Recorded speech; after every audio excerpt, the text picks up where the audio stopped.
하나님의 말씀 사사기 1장 1절입니다.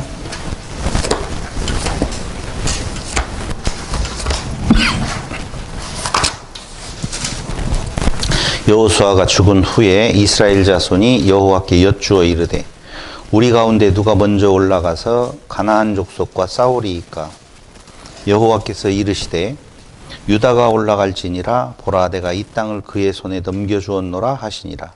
유다가 그의 형제 시므온에게 이르되 내가 제비 뽑아 얻은 땅에 나와 함께 올라가서 가나안 족속과 싸우자. 그리하면 나도 네가 제비 뽑아 얻은 땅에 함께 가리라 하니 이에 시므온이 그와 함께 가니라. 아멘.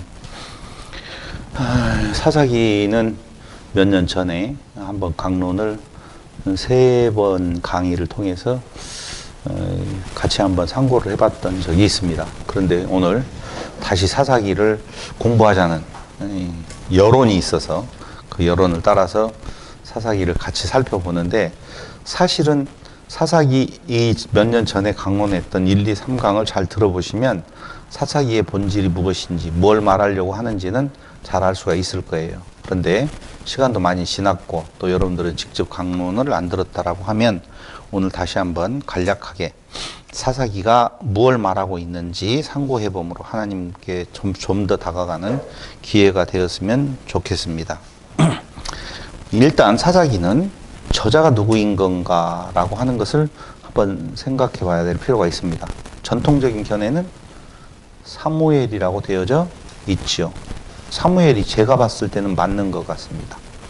뭐 다른 이론은 차치하고 사무엘이 왜 오늘 이 사사기를 기록했을까? 하나님은 왜 사무엘로 하여금 사사기를 기록하게 하셨을까라고 하는 생각을 해보면서, 자, 사사기를 기록한 것은 사무엘이에요.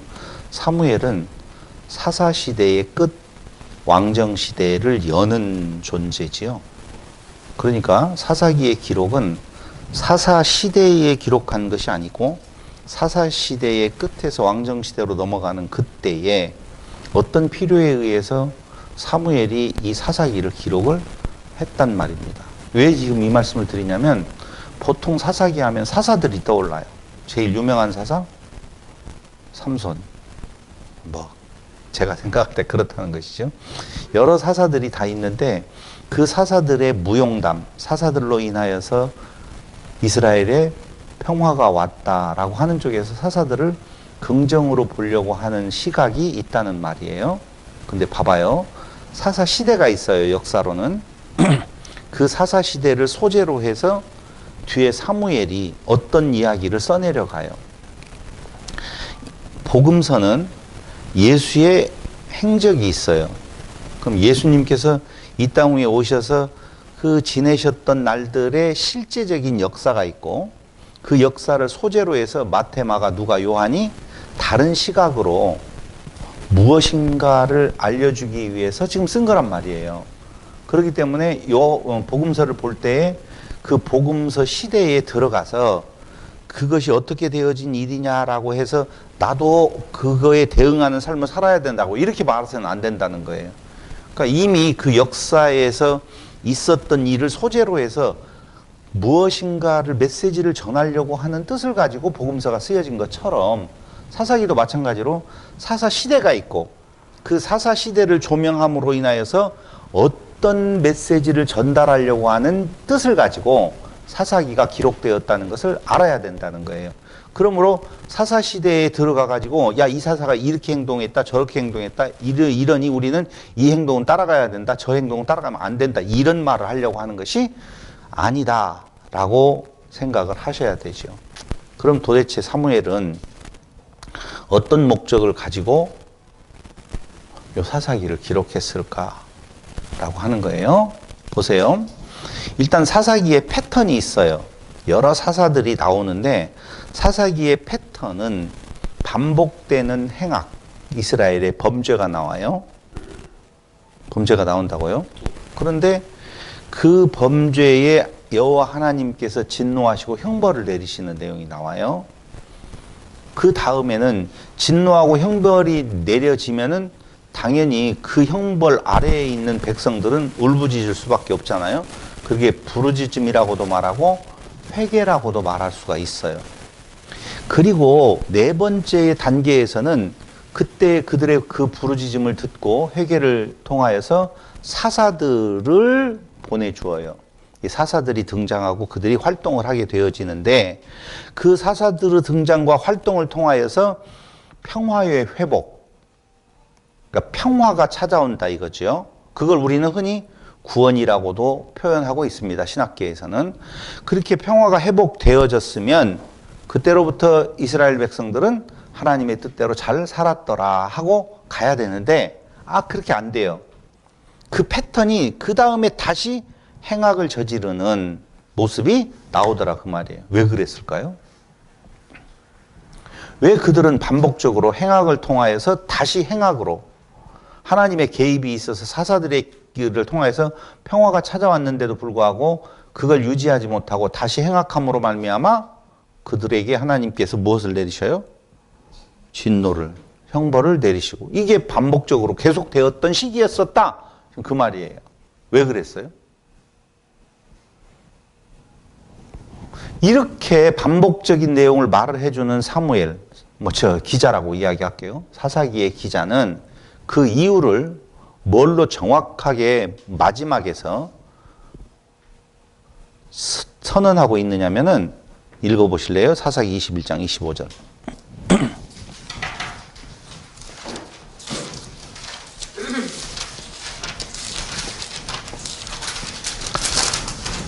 자, 찾으신 줄 알고 21장 25절 시작. 그때 이스라엘에 왕이 없으므로 사람이 각기 자기의 소견에 오른 대로 행하였더라. 뭘로 보여요, 여러분? 왕이 없으므로. 그렇게 결론을 내려주고 있어요. 그렇게 그들이 반복적인 행악 속에서 하나님을 떠나는 이유는 그들에게 왕이 없었다 그 말이에요. 그럼 이제 어떻게 하면 되겠어요? 왕이 있어야 된다는 것이죠. 봐봐요.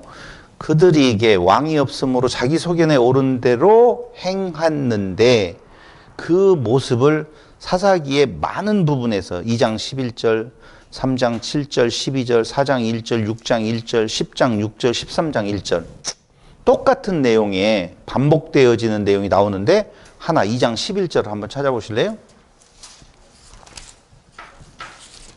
2장 11절 다 같이 시작. 이스라엘 자손이 여호와의 목전에 악을 행하여 바알들을 섬기며 이스라엘 자손이 여호와의 목전에 악을 행했다.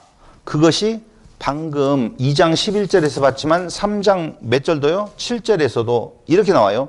이스라엘 자손이 여호와의 목전에 악을 행하여 자기들의 하나님 여호와를 잊어버리고 바알들과 아스라엘들을 섬긴지라. 그럼 3장 12절에는 이스라엘 자손이 또 여호와의 목전에 악을 행하니라. 이스라엘 자손이 여호와의 목전에 악을 행함으로 모압 왕 에글론을 강성하게 하사 그들을 대적하게 하시고 악을 행하게 되어지면은 당연히 하나님의 진노와 형벌은 누구를 통해서? 이방을 통해서 그들을 괴롭게 하는 징벌이 있게 되어져요. 그것이 한두 번 나오는 것이 아니라 지금 3장까지 봤지만 4장 1절도 나오고 6장 1절도 나오고 10장 6절, 13장 1절도 똑같은 패턴의 이스라엘 백성들이 여호와의 목전에 악을 행했다라고 말하고 있어요. 그럼 한번 물어보죠. 그렇게 여호와의 목전에 악을 행하는 이유가 사사기의 저자에 의하면 왕이 없으므로. 그럼 왕을 두면 되잖아요. 그럼 한번 물어볼게요. 왕을 둔 시기가 있어요. 사사시대를 넘어서서 룻기, 그 다음에 사무엘, 열왕기까지 이렇게 가잖아요. 그때는 룻기를 통하여서 그 다음에 그 씨가 뿌려지게 되어지고 이어지는 사무엘과 열왕기를 통하여서 왕들이 나오는데 그럼 왕이 있잖아 이제. 그럼 여호와 목전에 악을 행하지 않았었다 이렇게 나와야 되는데 사무엘과 열왕기를 보면 여호와의 목전에 똑같이 악을 행하는 모습이 나오더라는 거예요. 그럼 뭐예요 도대체 왕이 없으므로 자기 소견에 오른 대로 악을 행했다는 말은. 왜 그렇게 지그시 웃어요? 나는 듣고 왔다는 거예요? 아니면 안다는 거예요? 너무 쉬운 걸 물어본다는 거예요? 뭐예요? 너무 쉬운 거 아, 그랬으면은 박 집사님이 너무 쉬운 내용을 한번 이야기를 해봐요. 왕은 하나님이죠. 왕은 하나님인데 하나님을 왕으로 삼지 않은 것이었었다라고 하는 내용이, 그럼 하나님이 왕이다 이렇게 말을 해야 되는데 사람 왕을 세우잖아요. 이게 사사기를 통하여 여호수아, 사사기, 룻기, 사무엘기, 열왕기, 역대기까지 이어지는 분명히 어떤 흐름이 있어요. 무슨 말씀을 하시려고 한 하나님의 뜻이 있다고요. 그러므로 여러분들이 잘 지적한 것처럼 하나님을 왕으로 두지 않았다는 말이지 인간 왕이 없었기 때문에 그렇다는 말이 아니라는 것을 증명해 내드려야 될 거 아니에요. 그럼 증명이 첫 번째, 사무엘상 8장 1절로 22절. 자, 사무엘기는 열왕기와 더불어서 인간 왕을 세우는 그런 과정을 지금 그려내고 있잖아요. 그런데 아까 왕이 없으므로 이렇게 선언했다면 당연히 사무엘기에서도 이제 왕을 내야 된다, 왕을 주시려고 한 하나님 뜻이 있어야 되는데, 사무엘기 8장 1절, 사무엘상 8장 1절 한번 보세요.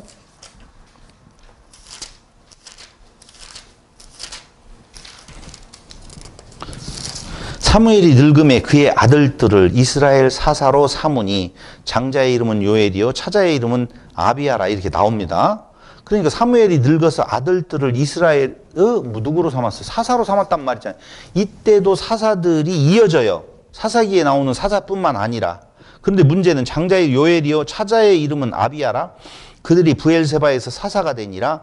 그의 아들들이 자기 아버지의 행위를 따르지 아니하고 이익을 따라 뇌물을 받고 판결을 굽게 하니라. 이때 판결을 굽게 한다는 말이 사사라는 말하고 동일한 의미예요. 그러니까 사사라고 하는 이 단어는요, 샤파트라는 히브리어인데 재판하다, 다스리다, 통치하다라는 뜻이 있어요. 영어로 번역되어진 내용을 보면 저지는 판사, 판관이라는 의미거든요. 그러니까 이때의 사사는 사실은 중국 고전인 주례에서 이 형옥과 금령을 담당하는 관직이에요. 형옥과 금령. 형옥은 뭐예요? 형벌과 감옥이고, 금령은 어떤 행위를 하지 못하게 하는 법이에요. 그러니까 뭐가 연결되어 있느냐면요, 이 사사라고 하는 단어의 본래 샤파트는 판관. 우리가 쉽게 생각하면 판사 정도 이렇게 보면 되어져요. 그러니까 사사의 개념이 그렇다는 거예요. 어디로 연결될 수 있냐면요, 이렇게 보시면 돼요. 자, 이스라엘에 왕을 주었어요. 왕을 주었는데 아주 유명한 왕 한 명이 솔로몬이라고 들어보셨어요? 들어봤군요. 그 솔로몬의 그 유명한 일화 중에서 가장 중요한 일화가 잘라서 아이를 반으로 나누어라, 이렇게 말을 하잖아요. 판관이에요. 어떤 의미? 잘한 판관은 억울한 자를 없애고 가난한 자를 위하여서, 소외된 자를 위하여서 잘 다스리는 판관이거든요. 그러니까 그런 판관의 역할을 사사들이 했어요. 근데 중국어로 번역을 하면서 이걸 사사라고 표현을 한 것이지, 그때 그 일이 비슷하니까 이렇게 한 것이 사사에 특별한 의미가 있는 건 아니다. 영어 성경으로는 저지, 판사 이런 개념으로 되면 되겠어요. 자, 그러면 여기에 사무엘의 두 아들이 사사가 되어서 뇌물을 받고 판결을 굽게 했다는 말은 정의가 실현되어지지 못하고 약한 자는, 뇌물을 주는 자는 있는 자잖아요. 강한 자고 지배자고 기득권 세력이란 말이에요. 그러니까 약한 자들이 더욱더 피해를 보게 되어지는 일들이 일어났다, 그 말이죠. 그러면서 4절에 보니 이스라엘 모든 장로가 모여 라마에 있는 사무엘에게 나아가서 그에게 이르되, 보소서 당신은 늙고 당신의 아들들은 당신의 행위를 따르지 아니하니 모든 나라와 같이 우리에게 왕을 세워 우리를 다스리게 하소서라고 했으면, 사무엘이 말한 대로 사사기에서 왕이 없으므로 자기 소견에 오른 대로 행했다 그러면은 그들이 요구할 때 뭐라고 이야기해야 돼요? 그래, 좋다, 한번 세워보자, 이래야 될 텐데 안 그래요? 우리에게 왕을 주어 우리를 다스리게 하라 했을 때 사무엘이 그것을 기뻐하지 아니하 여호와께 기도하매, 기뻐해야 되잖아요. 사사기의 논리대로 말을 한다면 단순히 인간 왕을 말한다라고 보면, 근데 기뻐하지 아니하 여호와께 기도하매 여호와께 사무엘에게 이르시되, 백성이 네게 한 말을 다 들으라. 이는 그들이 너를 버림이 아니요 나를 버려 자기들의 왕이 되지 못하게 함이니라. 정확하죠?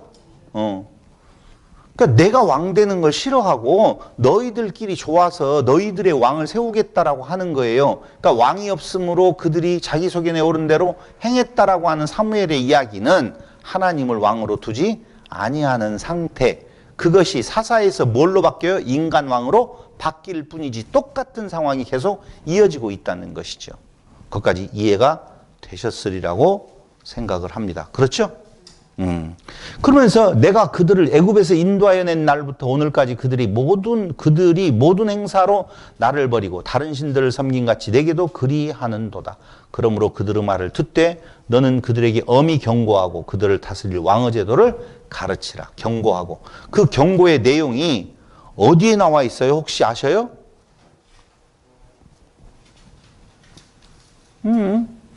여기에 지금 사무엘에 나와 있는 내용은 근거가 어디에 있냐면요. 신명기 17장을 가보세요.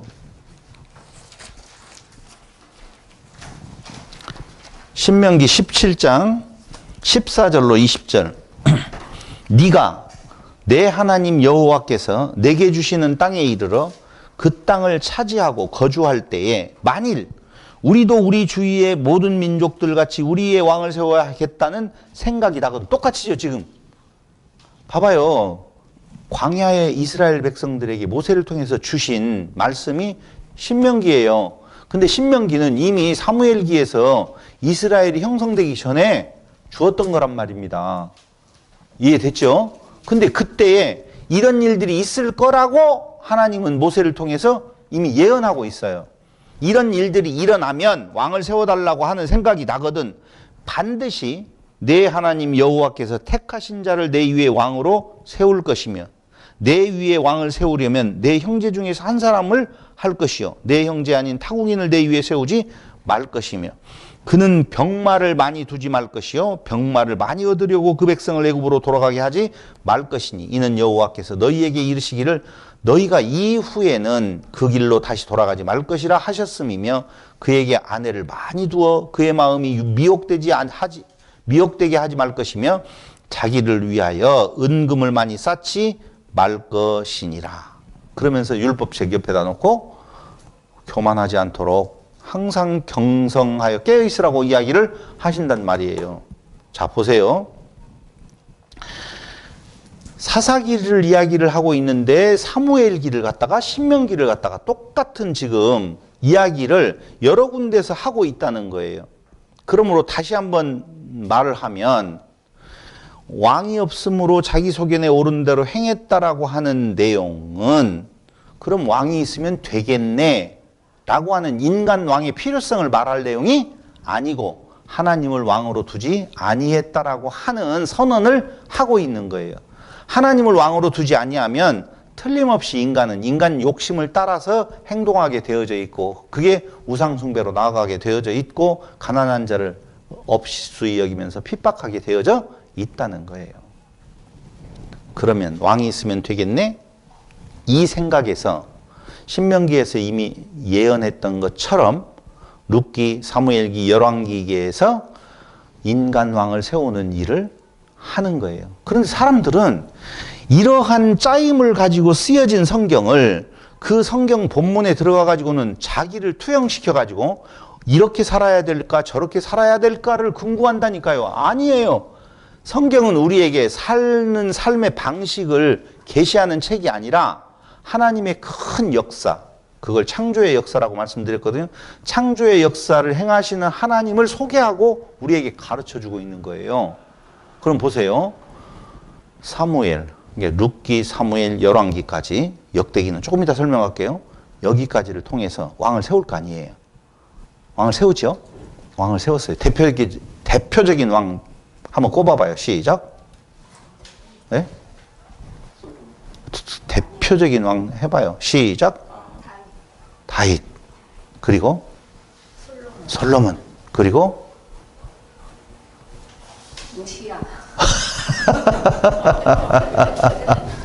왜 여러분들은 처음을 무시하는 거예요? 그렇게? 사울을 왕으로 처음에 세우잖아요. 그런데 세울 때에 하나님의 뜻에 맞는 자를 세우라고 인간 뜻에 맞는 자를 세우잖아요. 첫 번째 사울. 그러면 이 사울은 무슨 왕이냐? 성경은 악한 왕으로 표현을 해요. 악한 왕. 다윗은 어떤 왕이에요? 선한 왕으로 표현을 해요. 그럼 솔로몬은 무슨 왕이에요? 아니, 그렇게 말하지 아니하고 완성으로서의 왕의 모습을 보여주는 거예요.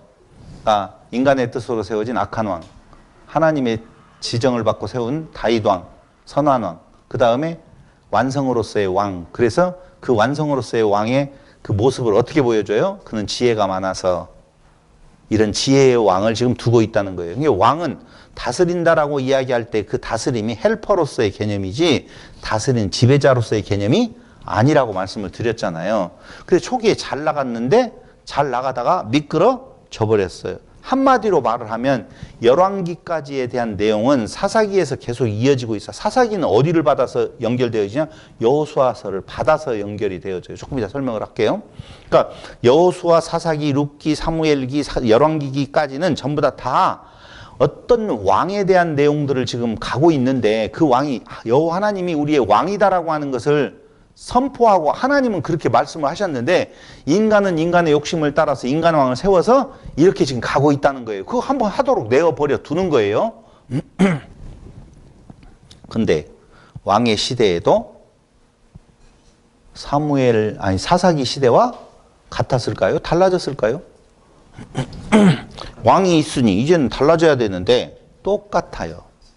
그 똑같은 모습이 다 모든 왕들이 다 그러는데 그 왕 하나를 들어서 똑같다라고 하는 내용을 정확하게 표현해내고 있는 문장이 한번 열왕기하 13장 한번 보세요.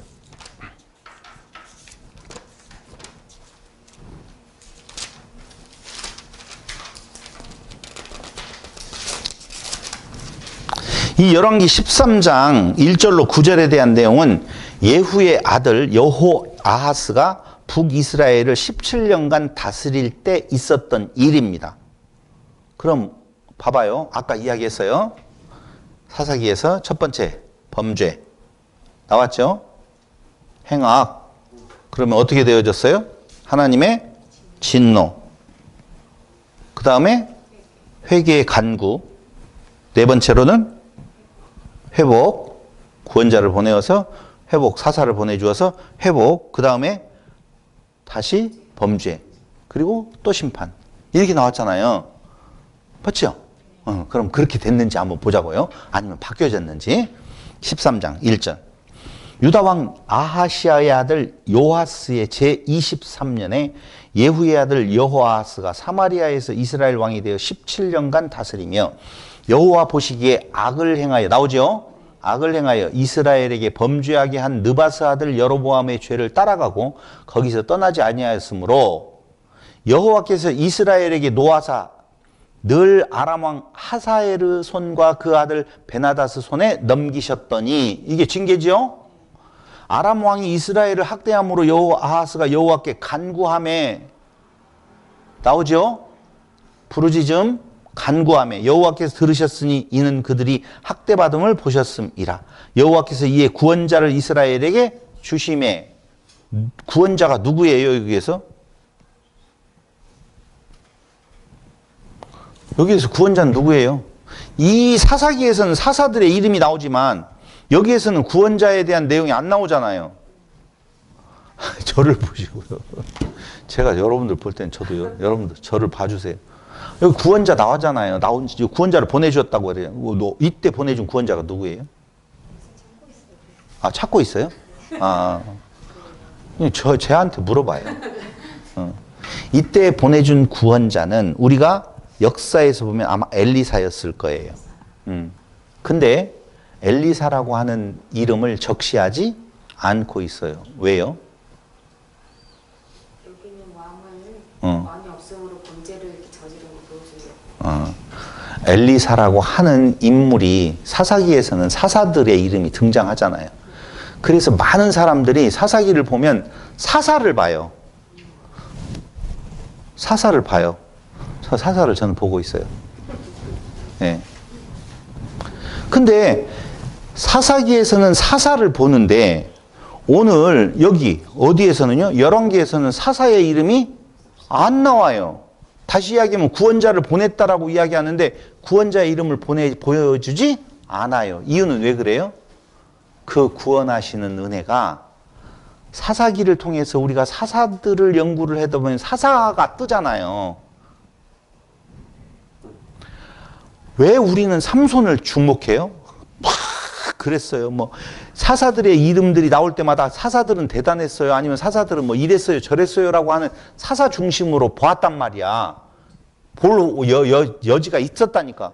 근데 여기에서 지금 열왕기에서 말하고 있는 내용은 누구의 구원자가 중요한 것이 아니다. 이건 누가 하는 일이다? 하나님께서 하시는 일이다라고 하는 내용을 강조하기 위하여서 굳이 이때 그 구원자로서의 이름을 밝히지 아니하고 누구라고? 그냥 구원자를 보내주었다. 이렇게 지금 표현을 하고 있다고요.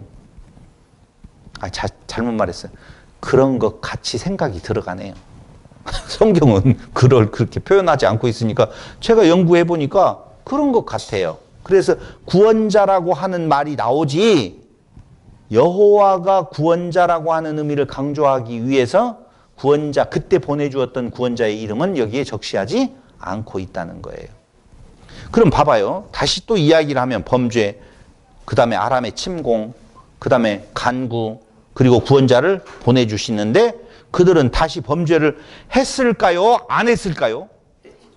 했겠죠. 한번 보세요. 주심의 자손이 아람 사람의 손에서 벗어나 전과 같이 자기 장막에 거하였으나 6절 시작. 그들이 이스라엘에게 범죄하게 한 여로보암 집의 죄에서 떠나지 아니하고 그 안에서 따라 행하며 또 사마리아 아세라 목상을 그냥 두었더라. 아람 왕이 여호아스의 백성을 멸절하여 타작마당의 티끌같이 되게 하고 마병 50명과 병거 10대와 보병 10,000명 외에는 여호아스에게 남겨두지 아니하였더라. 이런 내용들을 보면 다시 반복되고 있는 모습을 볼 수가 있다는 거예요. 그럼 보세요. 왕이 없으므로 그랬다라고 했는데 왕을 두었더니 똑같은 짓을 행하고 있다는 말은 다 같이 시작. 인간 왕을 말했던 것이 아니구나라고 하는 사실을 알게 되어지는 거라고요. 반복되어지는. 그럼 보세요. 이렇게 되어지면 열왕기까지 보면 이제는 사람에게는 소망이 없음을 알게 되어지잖아요. 그럼 하나님께만 소망이 있어요. 그럼 하나님께 기대할 수 있는 내용은 뭐냐면은 우리에게 참된 왕을 보내주세요. 그럼 참된 왕의 모습은 어떤 모습일까? 그쪽으로 막 가버리면 되죠. 참된 왕은 인간 왕의 모습에서 찾아내요. 그게 뭐냐면 역대기예요. 역대기에는 그래서 왕들의 부정적인 이야기가 전혀 나오지 않는다고요. 없다니까. 그러니까 역대기는 다 왕의 긍정적인 모습들을 다 보내고 있어요. 그러니까 왕의 긍정적인 모습들이 역대기에 모아져서 그 모습으로서의 누가 오는 거예요? 메시아가 오는 거라고요. 그러니까 전부 다 역사서도 이렇게 연결되어져 있음을 볼 수가 있다고요. 그래서 참된 왕의 등장을 소망하는데 그 참된 왕의 모습이 뭐냐면은 하나님이 다스리시는 통치세계라고 하는 내용을 펼치는 거예요. 그래서 참된 왕의 가장 완벽한 모습으로서 예수 그리스도가 이 땅에 오셔서 나는 너희를 무엇하러 온 것이 아니라 다스리러 온 것이 아니라 섬기려 하고 내 몸을 내어주려고 이 땅에 왔다. 이게 왕들의 모습이어야 된다니까. 근데 왕들의 모습이 그렇지 아니하고 자기를 중심으로 해서 자기 욕심을 채우는 그런 왕이 되어져서 말도 많이 두고 하지 말라는 신명기에서 말하고 있었던 여자도 많이 두고 여러 가지의 모습들을 둠으로 말미암아 그는 지배자로서의 모습을 간직하게 되어지고 하나님을 떠나게 되어지잖아요. 봐봐요. 하나님이 있는데 하나님을 보라고 하잖아요. 근데 사람들은 하나님을 보라고 가리키는 뭘 보여? 손가락을 본단 말이에요. 그럼 손가락을 어떻게 해야 돼요? 잘라야 되나? 이걸 보니까? 난 좀 잘랐어요. 미안해요. 동tam을 해서. 그래서 또 없잖아. 그러니 계속적으로 사람들은 그 손가락이 가리키는 그 하나님을 보지 아니하고 손가락을 보니까 손가락이 춤을 추는 거예요. 야, 나다. 하고 춤을 추면서 자기의 좋을 대로 백성들의 지배자로 군림하게 되어져요. 그럴 때 모든 긍정의 요소를 다 담아서 역대기에서 오실 하나님의 사자로서 하나님이 보내주시는 참된 왕의 모습, 예수 그리스도의 성취의 모습을 이미 예표적으로 보여주고 있다는 것입니다. 거기까지 이해됐어요? 그렇다면 왕이 없어 그들의 소견에 오른 대로 행했다라고 하는 말은 진짜 인간 왕에 대한 내용이 아니라 하나님을 왕으로 두지 아니하는 그들의 모습이에요. 보세요. 왜 하나님을 왕으로 두지 않죠? 왜 마음에 안 들어요? 너무 많아서 그래요? 그렇구나. 하나님을 왕으로 둔다라고 이야기했었을 때 자기 없어지거든요. 자기는 존재하지 않거든요. 그러니까 인간의 제일 고질이 뭐냐면요. 고질적인 병폐가 뭐냐면은 에덴 동산에서 이야기했던 다 있음이에요. 내가 뭔가 할게. 그러니까 사람이 아주 고약한 성격이 뭐냐면요. 뭘 내가 하려고 하는데 그거 하라고 하면 해요, 안 해요? 하기 싫다고 그러잖아요. 아니 하라고 했으면 그 사람이 뭐라고 했던 간에 하면 되잖아요. 그러니까 내가 알아서 할게라고 해가지고 하면 인정받는데 네가 하라고 하면 명령에 따라서 하는 건 인정을 못 받잖아. 그런 것이 인간들의 모습이라니까. 그냥 네가 하라고 하든 네가 하지 말라고 하든 무엇을 하든 내가 하고 싶은 이야기는 그냥 하면 되거든요. 왜 영향을 받는지 모르겠어요. 그게 인정욕구라고. 그게 인간이 가지고 있는 신이 아닌데 신으로서의 모습을 담고 살아가고 있는 거예요. 근데 이렇게 지금 사사기가 전개되어져 가는데 그 사사기의 배경이 되어지는 것은 뭐냐면요. 봐봐요. 이제 인간의 그 하기 싫어하는 모습과 좋아하는 모습이 이제 나타나요. 보세요. 여호수아는 그가 죽기 전에 고별사를 해요. 어디에서요? 여호수아서를 통해서 고별사가 나와요.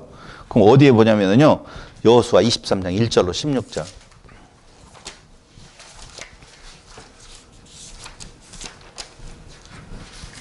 23장 1절로 16절, 1절로 11절까지만 먼저 한번 보겠습니다. 23장 1절로 여호와께서 주위의 모든 원수들로부터 이스라엘을 쉬게 하신 지 오랜 후에 여호수아가 나이 많아 늙은지라. 여호수아가 온 이스라엘 곧 그들의 장로들과 수령들과 재판장들과 관리들을 불러다가 그들에게 이르되 나는 나이가 많아 늙었도다. 너희의 하나님 여호와께서 너희를 위하여 이 모든 나라에 행하신 일을 너희가 다 보았거니와 너희의 하나님 여호와 그는 너희를 위하여 싸우신 이시니라. 보라, 내가 요단에서부터 해지는 쪽 대해까지의 남아있는 나라들과 이미 멸한 모든 나라를 내가 너희를 위하여 제비 뽑아 너희의 지파에게 기업이 되게 하였느니라. 그러니까 여기에 보면 아직 하나님께서 약속하신 가나안 땅을 다 정복하지 않았어요. 안 한 거 보이죠? 그런데도 불구하고 여호수아는 분할해버려요. 나누어 주어버려요. 그게 23장 4절이에요. 나누어 줬어요. 그럼 보세요. 나누어 줬어. 아직 정복하지 않은, 보시고. 정복하지 않은 땅까지 요만큼 지금 약속을 해줬는데, 요만큼 지금 점령했고, 요거 남아있어요. 남아있는 땅이 상당히 많은 것 같아요. 많은데, 이걸 나누어 주었어요. 그럼 이걸 어떻게 해야 돼요? 정복해 가야 될 거 아니에요. 정복해 가라는 말을 우리에게, 우리 보고 정복하라는 말은 그냥 말할게요. 전쟁하라는 말이거든요. 전쟁하라는 말이라고요. 맞죠? 계속 전쟁을 해야 계속하여 진멸하라. 여호수아 18장 3절에 보면 보세요. 여호수아서 18장 3절.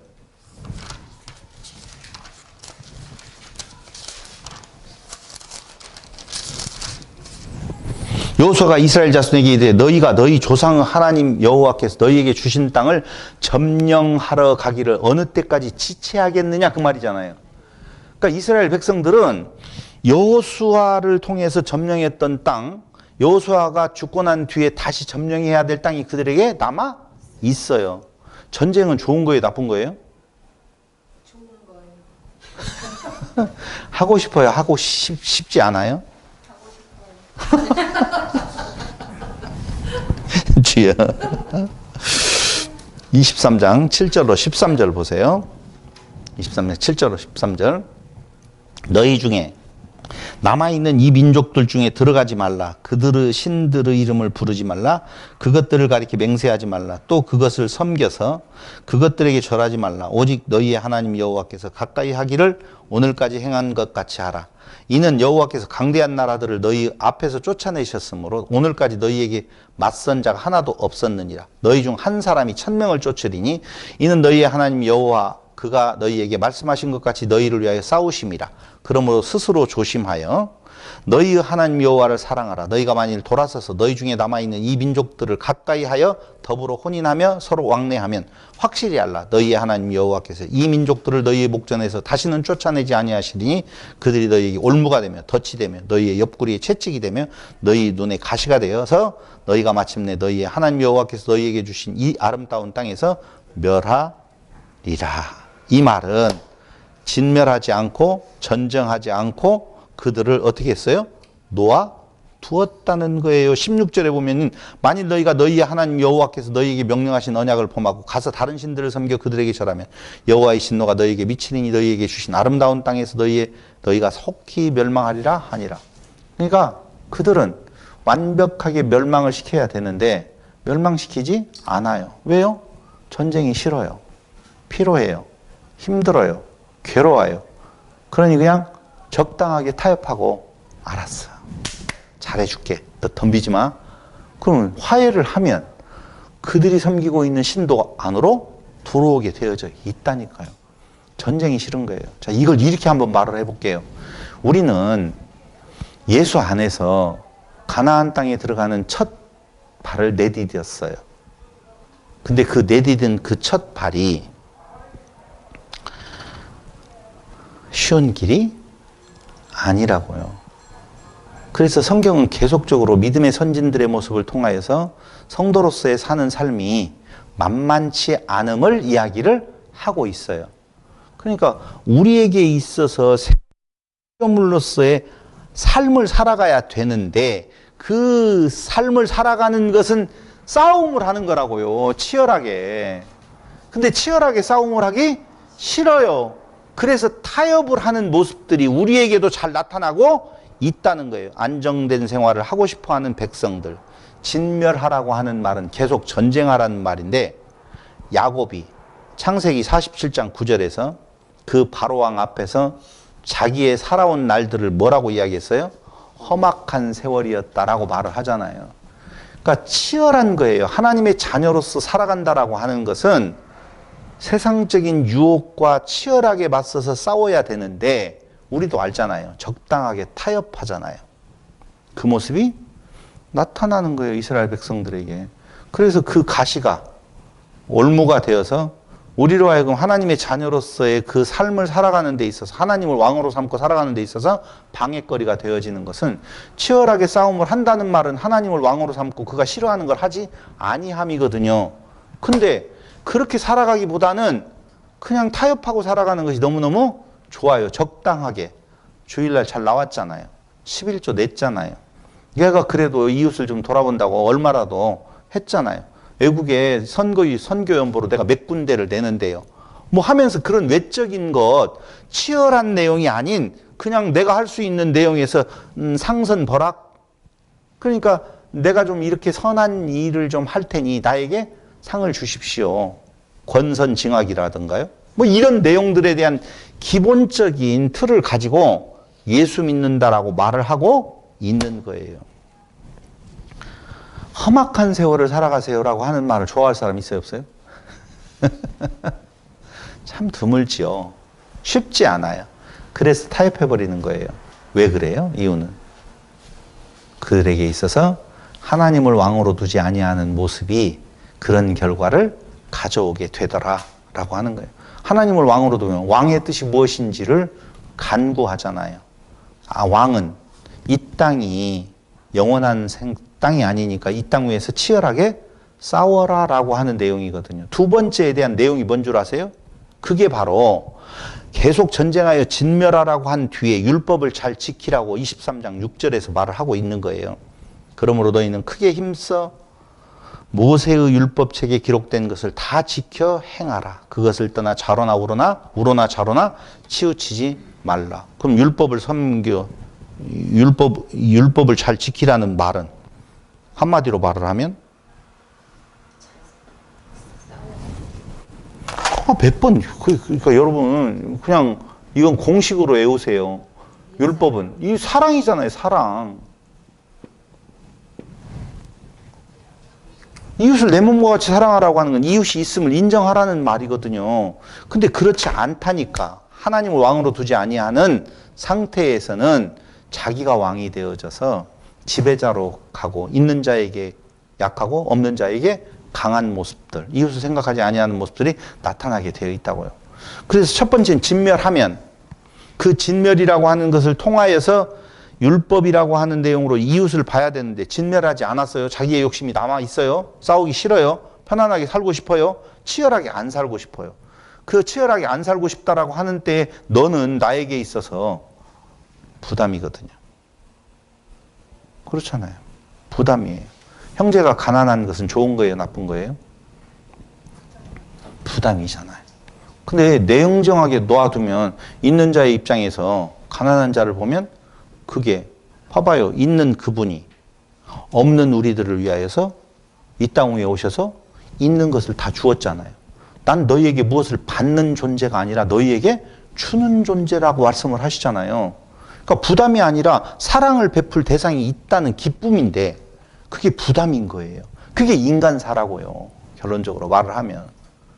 잘 사는 사람 옆에 있으면 지 돈도 아닌데도 괜히 거기 아니 잘 사는 사람이 10,000원 한 장 쓰겠어요? 그 사람들은요 카드 갖고 다니면서 난 현금이 없네. 옛날에는 그랬다니까. 돈이 있는 사람들은. 그러니까 더 안 써. 없는 사람이 현금 있다고 지가 다 써. 그리고 뭐가 콩고물이 떨어질 줄 알고 있는데 안 떨어지거든요. 절대적으로. 이상한 예를 들어서 죄송해요. 형이 화학적이어서 좀 그렇죠? 예, 율법을 잘 지켜라 라고 하는 거예요. 사랑이에요. 그럼 진멸하고 안 된다는 거잖아요. 율법이 시행되어지고 안 된다는 거잖아요. 세 번째는 뭔 줄 알아요? 여호와만 섬기라고. 여호수아 24장 14절로 15절에 보면 그렇게 나와요. 보세요. 24장 14절. 그러므로 이제는 여호와를 경외하며 온전함과 진실함으로 그를 섬기라. 너희의 조상들이 강 저쪽과 애굽에 섬기던 신들을 치워버리고 여호와만 섬기라. 그러면서 15절에서 오직 나와 내 집은 여호와를 섬기겠노라 라고 하니까 그들도 24장 16절로 18절 보세요. 백성이 대답하여 이르되 우리가 결단코 여호와를 버리고 다른 신들을 섬기기를 하지 아니하오리니 이는 우리 하나님 여호와께서 친히 우리와 우리 조상들을 인도하여 애굽 땅 종되었던 집에서 올라오게 하시고 우리 목전에서 그 큰 이적들을 행하시고 우리가 행한 모든 길과 우리가 지나온 모든 백성들 중에서 우리를 보호하셨음이며. 보세요. 여기에 아주 굉장히 중요한 내용이 하나 있어요. 그건 뭐냐면요. 여호와의 은총을 내가 받았어요. 왜요? 왜 하나님은 나에게 은총을 베풀어 주셨을까? 생각해 본 적 있어요? 질문이 너무 광범위해서 대답하기는 어려울 줄로는 알아요. 그러나 하나님께서 우리를 먼저 구원하시고 은혜를 베푸신 것은 이렇게 하면 이제 알겠죠? 다 같이 시작. 성경이 그렇게 나와요. 너희가 그 받은 은혜를 나누어 주어라. 너희에게 먼저 복음이 증거된 것은 다른 이들에게 그 복음을 전하라라고 되어져 있잖아요. 근데 잘못된 내용은요. 주신 은혜를 내 걸로 알아. 그래서 나는 믿었고 나는 받았고 나는 다 완전한 존재로서 하나님의 사랑을 받았고 너는 그 사랑을 받을 이 반사체를 통해서 받아야 될 대상으로 알아야 되는데 그렇지 아니하고 깔본다니까. 이스라엘이 그랬던 거 아니에요. 그들이 하나님의 특별한 은혜를 받았어. 그 다른 나라들을 향하여서 복음의 증거자가 되라고 그들을 먼저 부르신, 복의 근원이 되라고 부르신 건데 내가 복을 받은 근거는 내가 잘났다 이거죠. 그래서 자기 걸로 알고 자기가 움켜쥐어 버린다니까. 그런 모습들이 이스라엘에게 성도들에게 나타나는 모습을 볼 수가 있다는 거예요. 그래서 그들의 고백이 그런 거였어요.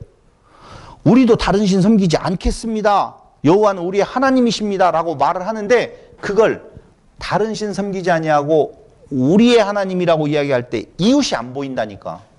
그러니까 나의 하나님 내 거예요. 빠져나가면 안 되는 거야.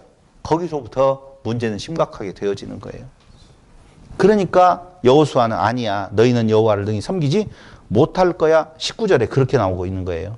여호수아가 백성에게 이르되 너희가 여호와를 능히 섬기지 못할 것은 그는 거룩하신 하나님이시오 질투하시는 하나님이시니 너희의 잘못과 죄들을 사하지 아니하실 것임이라. 한마디로 말하면 이건 무슨 복선이 깔려 있냐면요, 인간이 다스리고 있는 인간 왕 아래서는 그런 완벽한 사랑이 이루어질 수 없다는 거예요. 그러니까 우리도 마찬가지예요. 이웃사랑에 대한 내용들을 강조하고 있지만 하나님을 왕으로 삼지 아니하는 내 삶에 있어서 이웃사랑은 공연불이에요. 될 수가 없다고.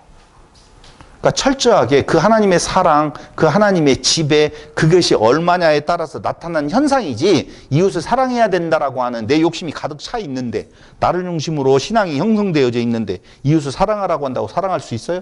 그들도 한다고 그랬어요. 그런데 여호수아는 아니야, 너희는 그렇게 할 수가 없어. 능히 섬기지 못할 거야. 그리하면 하나님은 너희의 잘못과 죄들을 사하지 않을 거야 라고 여호수아 24장 19절에서 20절에서 지금 말을 해주고 있는데, 그들은 아니요, 섬길 거예요. 또 그렇게 말을 해요. 그대로 읽어보면, 그럴 때 여호수아는, 그러면 23절 보세요. 이방신 치우고 이게 나오죠. 여호수아가 이르되 그러면 이제 너희 중에 있는 이방신들을 치워버리고 너희의 마음을 이스라엘 하나님 여호와께로 향하라 하니. 그렇게 하라고 해요. 그러니까 섬길 거예요. 그럼 이방신 치우고 너희의 마음을 여호와께로 향하라. 여호와께로 향하는 것은 뭐예요? 그렇죠. 박수사님. 여호와께로 향하는 줄, 자, 하나님도 하늘에 있는 줄 알고, 저 하늘에 있는 줄 알고, 여호와께로 향해요. 찬양을 드려요. 이것을, 그 찬양 부를 때 이렇게 하고 막 하면은, 그때는 좀 되는 것 같아. 나도 좀 성화가 좀 되어지는 것 같고. 이런 거 아니에요. 여기 보지 말고, 보이지 아니한 하나님 본다고 보지 말고 옆을 보라는 거거든요. 그렇게 해. 근데 그렇게 안 해요. 끝없이 나를 봐주라고 하지 이웃을 바라보지 않는다는 말이에요. 이방신. 오랜만에 이야기하네요. 이방신은 의미는 뭐예요? 이방신은 있어요, 없어요? 없어요. 신 자체가. 없는데 뭔가를 만들어 놓아요. 신이라고. 그들이 만들어 놓은 신은, 제가 예전에는 무지막지하게 강조를 많이 했는데, 그게 뭐냐면은 자기의 투영이에요. 자기를 그 신상에다가 투영해 놓고 그 신상을 섬긴다는 거, 자기를 섬기는 거거든요. 그러니까 이방신을 버리라고 하는 말은 나 있음의 자리에서 자기를 부인하고 이웃을 바라보라, 그런 의미거든요. 그것이 선악식 나무로 먹은 자들의 나타나는 현상이라고 보셔야 돼요. 그러니까 그러면 이방신 치우고 너희의 마음을 여호와께로 향하라. 그러니까 24장 24절에서 이렇게 말을 하죠. 백성이 여호수아에게 말하되 우리 하나님 여호와를 우리가 섬기고 그의 목소리를 우리가 청종하리이다 하는지라. 오케이, 그렇게 할게 라고 하니까 여호수아는 가만히 놔두겠어요? 아니죠. 그러면 율법과 법도를 정하고, 그 율법과 법도를 정하는 것을 돌에 새겨서 율법책에 기록하고 돌을 세워 증거로 삼아라 라고 하는 것이 24장 26절로 27절이에요. 그렇게 되어져서 여호수아가 살아있는 날 동안, 여호수아 뒤에 생존한 장로들, 이런 자들이 있는 동안에는 여호와께서 이스라엘을 위하여 행하신 모든 일을 아는 자들이 사는 날 동안 여호와를 섬겨요.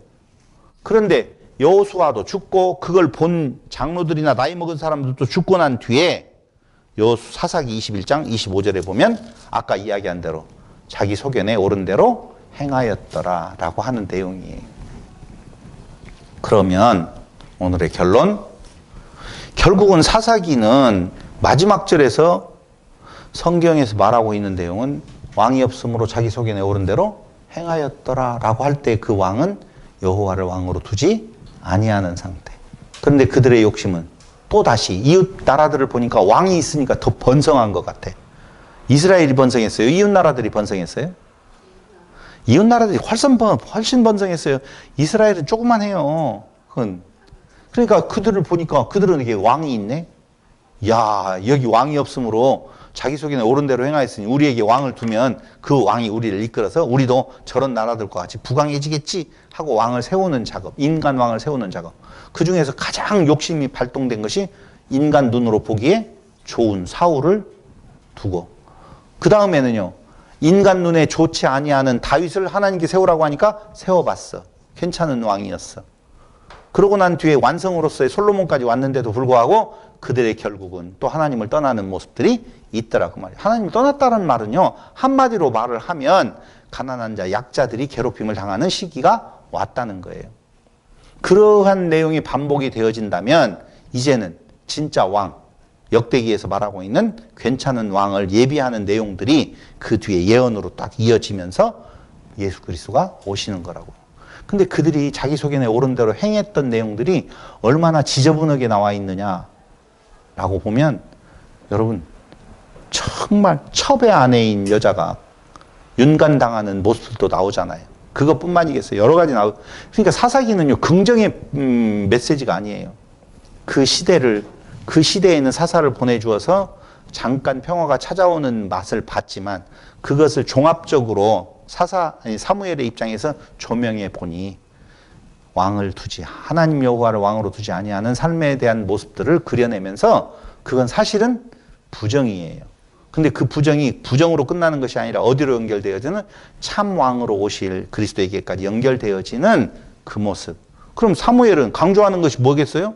하나님을 왕으로 삼아야 된다는 걸 강조하고 있을 거 아니에요. 그럼 사무엘기, 열왕기기에 가서 그랬다라고 나와야 되는데, 성경은 미안하게도 그러지 못했다라고 선언하고 있다는 거예요. 그러면서 우리는 자기를 부인하게 되어지고 철저하게 하나님 여호와만 인정하게 되어지는 쪽으로 점진적으로 우리의 모습이 바뀌어져가는 그 삶, 험악한 세월을 사는 거예요. 그래서 기대하지 마세요, 여러분. 평화가 찾아오면, 평화로 끝날 이 땅 위에 있는 날 동안에는 계속적으로 형통한 날과 곤고한 날을 계속 반복해 주어서 그 안에서의 참 왕이 누구신가를 깨달아 알고 그분을 왕으로 삼고 살아가는 그 삶이, 그 현장에서는, 나타나는 현상에서는 괴로움이 있을지 몰라도 그 괴로움은, 그 척도가 괴로움을 바라보는 시각의 차이지 그 자체가 우리에게 괴로움은 아니다라고 하는 거예요.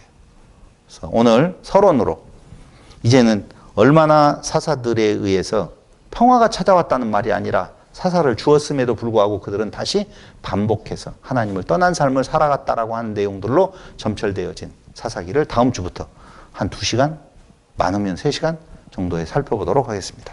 기도드리겠습니다. 고맙고 감사하신 사랑의 우리 아버지 하나님, 도저히 인간으로서는 행할 수 없는 일, 이웃을 바라보는 것이 하나님을 왕으로 삼고 살아가는 참으로 아름다운 공동체나 있을 일인 줄을 다시 한번 확인해 봅니다. 그 영광을 버리시고 이 땅에 오셔서 우리에게 그 모든 것을 다 주신 그 여호와의 사랑이 우리 안에 넘쳐서 이웃을 바라볼 수 있는 성도들이 되게 하여 주시기를 예수님의 이름으로 기도드립니다. 아멘. 사사가 성도 꼭 그렇지는 않아요.